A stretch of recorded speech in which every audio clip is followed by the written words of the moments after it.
True Hoop TV Weekend Stein Edition, and there's Mark Stein. How are you, sir? Honored as always to be here.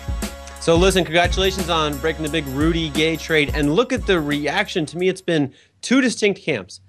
People saying they traded away their best scorer, they're throwing in the towel, or people saying he wasn't very efficient, they could be just as good with lower salary, it's a great move.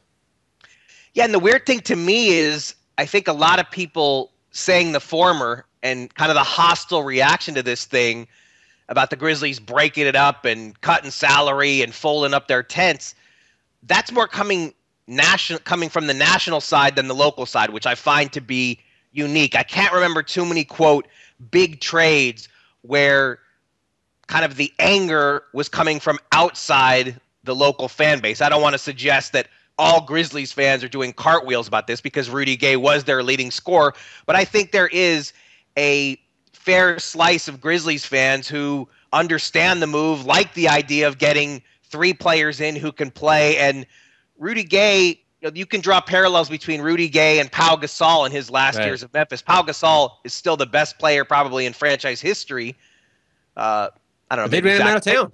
Maybe Zach Randolph has closed that gap significantly, but yeah, they ran Pau out of town to a degree. Right, they didn't want him. So you ready for some Henry Abbott homespun wisdom? Always ready to be educated. So I think there has always been in basketball the high score, the high points per game guy is generally seen as the best player, right? The high scoring list approximates the all-star list, etc. But thanks to analytics and people seeing the game differently, now we're in a period where some percentage, 30-40% of people watching are more tuned into efficiency, right? So the efficiency-minded people are like, oh, Rudy wasn't so great. The points per game people, which includes, by the way, almost every player and GM, they're all like, Rudy was the superstar. I think those are the camps we're seeing. Rudy Gay's the brand name in this trade, and so he's leaving Memphis. So there are going to be people, and you're right, players are a big part of that who – look, Grizzlies players in that locker room have been hearing for weeks now. We've been talking about Rudy Gay possibly being moved since roughly January 1st, so at least a month. And we came into the season thinking that this is something that Memphis could do, but they got off to such a great start with the 14-3 start that hushed the idea of trading Rudy Gay. But I don't even know if you have to be an analytics maven. If you just use the so-called eye test, there have always been questions about how Rudy Gay fits next to Zach Randolph. And you just look at it, Rudy Gay is an athlete, a guy who wants to play in a more up-tempo system. He's probably going to be happier with Toronto than he was with Memphis. These are the grit, grind Grizzlies. They play a slow pace. They don't score at a premium. They are a defense-first team. To me, Tayshaun Prince, at least on paper, is going to be a better fit for what they want to do anyway. They have lost the one guy they could throw the ball to and get buckets, but Rudy Gay, as you said, an inefficient scorer. I don't see, people, there are some people who are treating this like the Grizzlies have broken up the 27 Yankees, and I just don't see it. Now, the Mavericks let Tyson Chandler go because of the new CBA.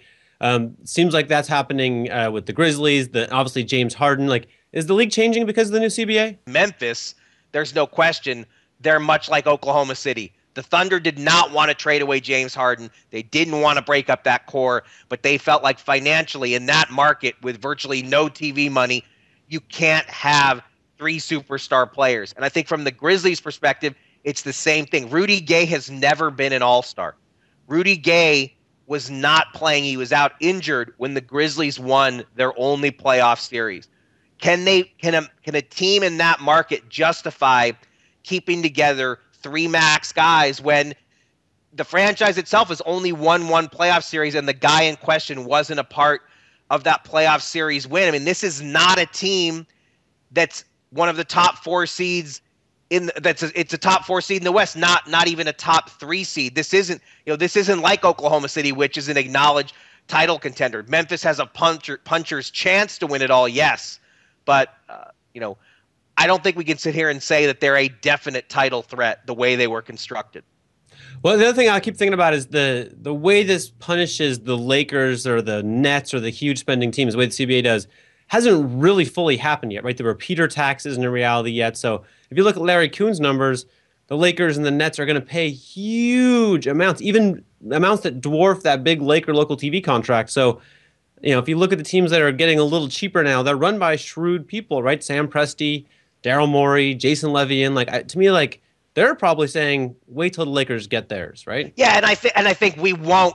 The repeater tax, as you say, is still a year away or a little less than a year now. So when that comes in, we might see teams like even the Lakers and the Nets say, you know what, we've got to factor this in too, and we can't do business the way we've always done it. Now, the Lakers and the Knicks, those two teams in particular, their TV deals are so gargantuan that there's still a sense around the league that those two teams can weather anything. But I think the small market teams, yes, they don't even want to wait for the repeater tax. They feel like they got to make these moves now to get themselves in line and set up before that repeater tax shows up. All right. Thanks, Mark. You got it.